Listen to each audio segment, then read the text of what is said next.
38 वर्षीय महिला अपने पति के साथ कुंभ मेले में स्नान करने के लिए जाती है।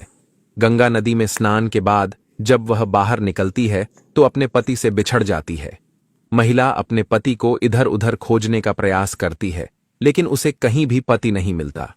वह महिला समझदारी से काम लेते हुए पुलिसकर्मियों के पास जाती है और उनसे बात करती है। पुलिसकर्मी उसकी मदद करते हैं और माइक से उसके पति का नाम घोषणा करवाते हैं। 2 घंटे तक इंतजार करने के बावजूद उसका पति नहीं मिलता। फिर महिला दोबारा पुलिसकर्मियों के पास जाती है।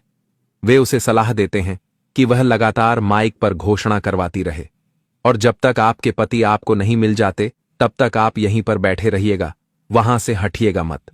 कहीं ऐसा ना हो कि आपके पति वहां आएं और आप वहां से गायब हो जाएं। अब दोस्तों, वह महिला उसी स्थान पर जाकर बैठ जाती है जहां पर घोषणा हो रही थी और हर घंटे 2-3 बार अपने पति का नाम घोषणा करवाती है। शाम हो जाती है लेकिन उसका पति नहीं मिलता।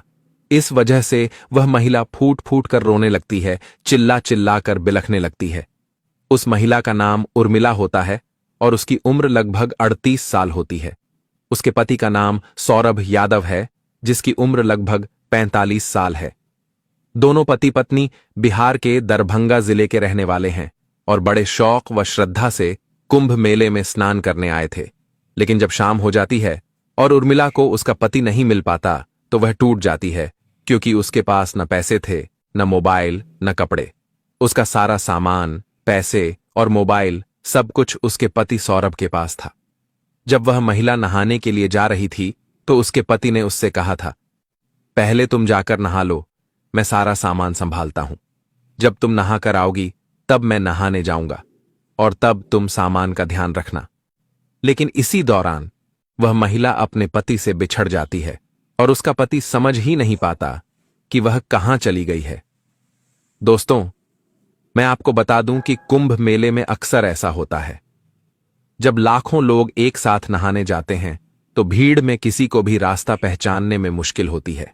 अगर कोई व्यक्ति अपना सामान कहीं रखकर 500 मीटर या 100 मीटर अंदर नहाने चला जाए तो वापसी में रास्ता भटक सकता है।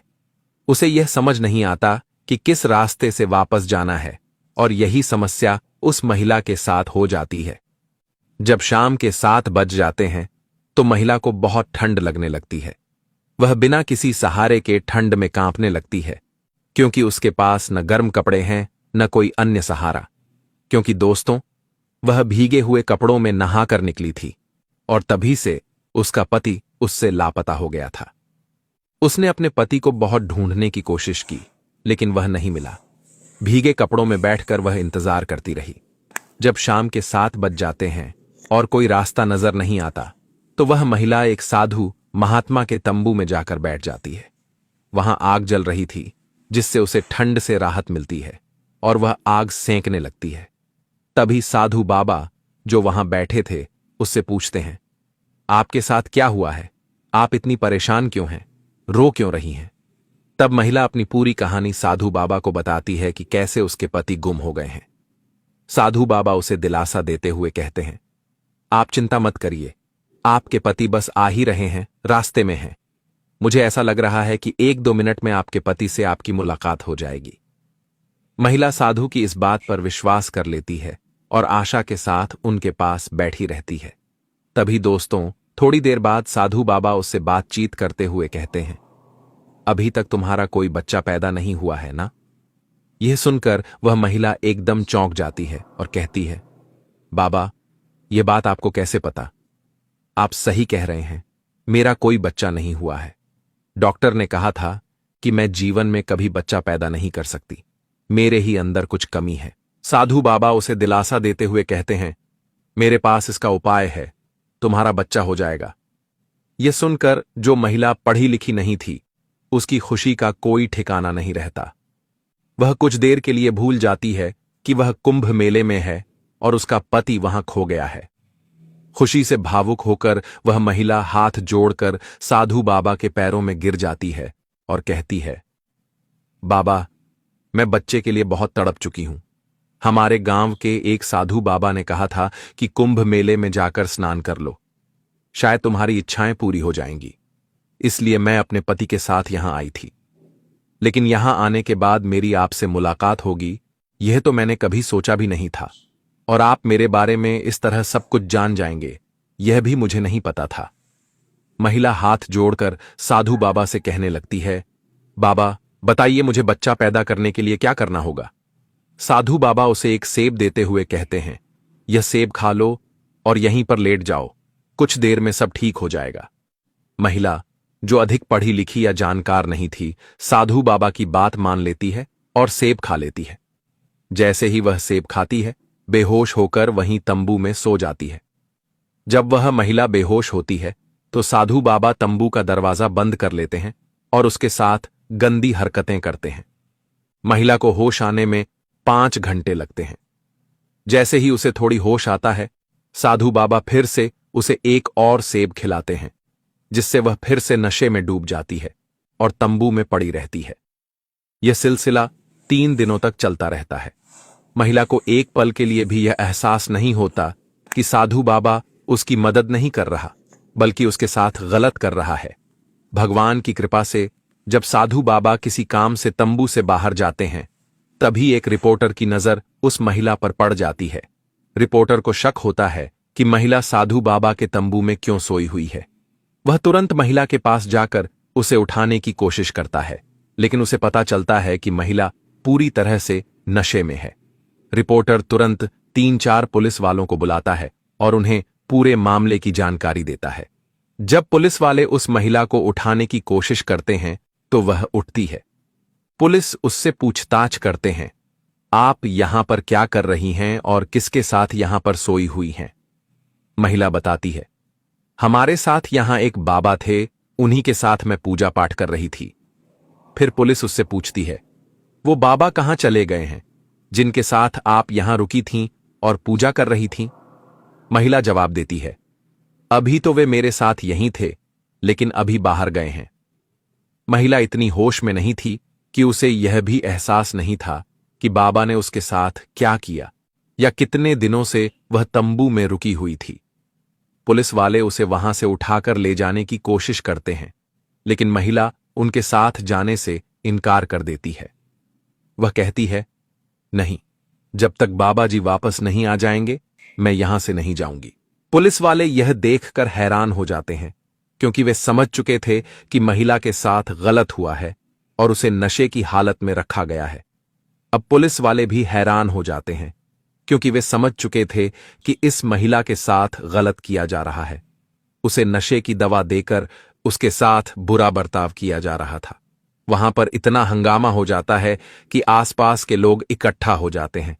तभी अचानक से वह साधु बाबा, जो किसी काम से गए हुए थे, तंबू की ओर आते हैं। महिला उन्हें देखते ही पहचान लेती है और पुलिस वालों से कहती है, देखो, साधु बाबा आ गए हैं, जो भी पूछना है उनसे पूछ लो। साधु बाबा जैसे ही पुलिस और भीड़ को अपने तंबू के पास देखते हैं, एकदम से घबरा जाते हैं और वहां से भागने की कोशिश करते हैं, लेकिन पुलिस वाले उन्हें देख लेते हैं और दौड़कर पकड़ लेते हैं। जब उनसे पूछताछ की जाती है तो चौंकाने वाले खुलासे होते हैं। पता चलता है कि वह साधु बाबा असल में जयपुर के रहने वाले थे और कोई साधु नहीं थे, बल्कि वे एक मुस्लिम व्यक्ति थे, जिन्होंने साधु का भेष बनाकर कुंभ मेले में पैसा कमाने के लिए यह रूप धारण किया था। जैसे ही कुंभ मेला शुरू हुआ, लोग पैसा कमाने के लिए तरह तरह के काम करने लगे थे। कोई चाय बेच रहा था तो कोई और कुछ कमा लेगा। अब ये लोग इस मानसिकता के साथ आते हैं कि कुंभ मेले के 2-3 महीनों में इतना पैसा कमा लिया जाए कि उनकी साल भर की जरूरतें पूरी हो जाएं, चाहे इसके लिए उन्हें कुछ भी करना पड़े। यही वजह है कि कई आम लोग जो साधु या महात्मा नहीं होते, वे भी साधु का वेश धारण कर लेते हैं। वे 400 से 500 रुपए में साधु का वस्त्र खरीद लेते हैं, माथे पर टीका लगा लेते हैं और एक माला लेकर मेले में घूमते हैं। फिर वे लोगों को टीका लगाकर पैसे कमाने लगते हैं। अगर कोई रोजाना 1000 रुपए कमा रहा है तो आप सोच सकते हैं कि 2-3 महीने में कितना पैसा इकट्ठा कर लेता होगा। इसी मानसिकता की वजह से बहुत सारे लोग कुंभ मेले में आकर अपना भेष बदलकर इस तरह के धोखाधड़ी वाले काम में लग जाते हैं। जब इस पूरे मामले का खुलासा होता है और यह पता चलता है कि वह व्यक्ति एक मुस्लिम है और साधु बाबा का भेष धारण कर रहा था, तो वहां की जनता और पुलिस उस व्यक्ति की इतनी बुरी तरह पिटाई करती है कि आप लोग सोच भी नहीं सकते। वहां के स्थानीय साधु बाबा, जिनका भेष असली था, भी उसकी जमकर पिटाई करते हैं। नागा बाबा, जो हड्डी और अन्य चीजें लेकर चलते हैं, उनकी मदद से उस व्यक्ति की पिटाई होती है। फिर उस व्यक्ति को पूरी तरह से नंगा करके उसके कपड़े उतरवा दिए जाते हैं और पुलिस उसे अपनी हिरासत में लेकर वहां से ले जाती है। इस घटना के बाद उस साधु बाबा का असली रूप सामने आने से पूरे मेले में हड़कंप मच जाता है। लोग हैरान रह जाते हैं कि एक व्यक्ति साधु का भेष बनाकर लोगों को धोखा दे रहा था। फिलहाल यह देखना बाकी है कि पुलिस उस ढोंगी बाबा के खिलाफ क्या कदम उठाती है और उस पर क्या कार्रवाई की जाती है। दरअसल उसे साधु बाबा कहना सही नहीं है, क्योंकि वह असली साधु नहीं था, बल्कि एक व्यक्ति था जिसने साधु का भेष बनाकर कुंभ मेले में धोखाधड़ी करने और पैसा कमाने की कोशिश की थी। यह बहुत गलत था और वह किसी भी तरह से साधु की उपाधि के योग्य नहीं था। इसके अलावा कुंभ मेले में आमतौर पर 70% लोग अच्छे होते हैं जो धार्मिक भावनाओं से जुड़कर आते हैं, लेकिन 30% लोग ऐसे होते हैं जो साधु के भेष में आकर लूटपाट करने, धोखाधड़ी करने और पैसा कमाने के लिए आते हैं। ऐसे लोग मेले का माहौल बिगाड़ने की कोशिश करते हैं और उनकी असली मंशा पवित्रता से दूर होती है। इस तरह के धोखाधड़ी करने वाले लोग समाज के लिए एक बड़ा खतरा बन जाते हैं। साधु महात्मा जो असली होते हैं, वे आम तौर पर महिलाओं से दूरी बनाए रखते हैं और उनके साथ बातचीत तक नहीं करते हैं, क्योंकि वे अपने धार्मिक और मानसिक अनुशासन का पालन करते हैं। हाल ही में एक खतरनाक घटना सामने आई, जिसमें एक अघोरी बाबा ने 10 साल की बच्ची को नशे की दवाइयों के प्रभाव में रखा और उसे अपनी गिरफ्त में रखा था। वह दावा कर रहा था कि उसके माता पिता ने उसे दान कर दिया था, लेकिन जब मामले का खुलासा हुआ तो पता चला कि उसने नशीले पदार्थ देकर उस बच्ची को अपने साथ रखा था। उस बच्ची का बयान भी बार बार बदलने लगा, क्योंकि वह नशे में थी और सही तरीके से बयान नहीं दे पा रही थी। ऐसे मामलों में यह साफ है कि कुंभ मेला जैसे बड़े आयोजनों में यह खतरा और बढ़ जाता है। हजारों लोग इन घटनाओं को अंजाम देते हैं और इसलिए सभी से अपील की जाती है कि यदि वे कुंभ मेला में जाएं तो वे अपने परिवार के साथ रहें और एक दूसरे से दूरी न बनाएं। हर किसी के लिए यह जरूरी है कि वे एक दूसरे के साथ रहें और एक साधारण रस्सी या अन्य तरीकों से खुद को सुरक्षित रखें, ताकि बिछड़ने पर फिर से जल्दी मिल सकें, क्योंकि अगर कोई बिछड़ जाता है तो उसे खोजने में बहुत वक्त लग सकता है, कभी कभी घंटों या दिनों तक। आपका कहना सही है कि कुंभ मेला जैसे बड़े आयोजनों में सुरक्षा का ध्यान रखना बहुत जरूरी है, खासकर छोटे बच्चों के लिए। जब बच्चे बिछड़ते हैं तो उनकी तलाश करना मुश्किल हो सकता है और कुछ बुरे लोग उनका फायदा उठाने की कोशिश कर सकते हैं। इन साधु बाबा के भेष में छुपे लोग बच्चों को उठाकर बेच सकते हैं या उनसे कुछ बुरा कर सकते हैं, जिसका कोई अंदाजा नहीं लगा सकता। यह एक बड़ी चिंता का विषय है और इसलिए हमें अपने बच्चों और परिवार को हमेशा पास रखना चाहिए। आपकी सलाह कि यदि मेला में जाना है तो सबसे सुरक्षित तरीका यह होगा कि अंतिम चरण में जाएं और स्नान करें, यह सही है। स्नान का महत्व नहीं बदलता, चाहे वह पहले दिन हो या आखिरी दिन। गंगा की पवित्रता और स्नान का लाभ वही रहेगा। सुरक्षा को प्राथमिकता देते हुए अगर हम थोड़ी सी सावधानी बरतें तो हम अपने परिवार को सुरक्षित और स्वस्थ रख सकते हैं। आपकी सलाह कि यदि मेला में जाना है तो सबसे सुरक्षित तरीका यह होगा कि अंतिम चरण में जाएं और स्नान करें, यह सही है। स्नान का महत्व नहीं बदलता, चाहे वह पहले दिन हो या आखिरी दिन। गंगा की पवित्रता और स्नान का लाभ वही रहेगा। सुरक्षा को प्राथमिकता देते हुए अगर हम थोड़ी सी सावधानी बरतें तो हम अपने परिवार को सुरक्षित और स्वस्थ रख सकते हैं। यह वीडियो सच में एक महत्वपूर्ण संदेश देता है, खासकर उन लोगों के लिए जो कुंभ मेला में जाने का विचार कर रहे हैं।